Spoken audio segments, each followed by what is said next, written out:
हं, मी अधिकारी म्हणजे नक्की काय? तर मी अधिकारी म्हणजे आज आपण जर बघितलं तर ग्रामीण भागामध्ये विशेष करून याचं आकर्षण खूप आहे, हं, की हं, बाबा मला पी-एस-आय व्हायचंय, मला डी-सी व्हायचंय, मला डी-वाय-एस-पी व्हायचंय. तर हं, हे जे एक ग्लॅमर तयार झालेलं आहे ग्रामीण हं, भागामध्ये. हं, तर मोठ्या संख्येने म्हणजे तुम्ही जर बघितलं, तर आज राज्यामध्ये स्पर्धा परीक्षेची तयारी करणाऱ्या विद्यार्थ्यांची संख्या वर्ग ए तर वर्ग क पर्यंत तर हं, साधारणतः 25 ते 30 लाख विद्यार्थी आज राज्यात स्पर्धा परीक्षेची तयारी करतायत. म्हणजे आपण जर स्टॅटिस्टिक्स मला जर सांगायचे झाले, हं, हं, तर राज्यसेवेचा तयारी करणाऱ्या विद्यार्थ्यांची संख्या जवळपास 3 लाखाच्या आसपास आहे. हं, ग्रुप बी आणि ग्रुप सीची तयारी करणाऱ्या विद्यार्थ्यांची संख्या 4.5 लाख ते 5 लाखाच्या आसपास आहे.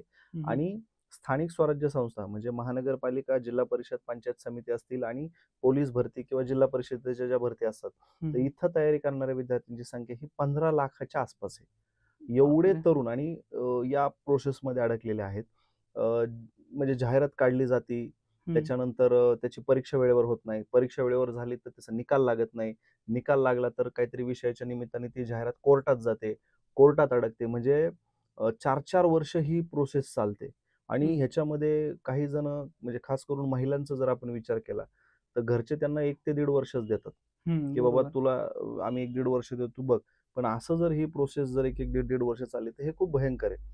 तर मी अधिकारी सांगण्याची थीम आणि संकल्पना ही आहे, की जर मी सरकारी क्षेत्रात यशस्वी नाही झालो, हं, हं. तर तुम्ही दुसऱ्या क्षेत्रात यशस्वी होऊ शकता.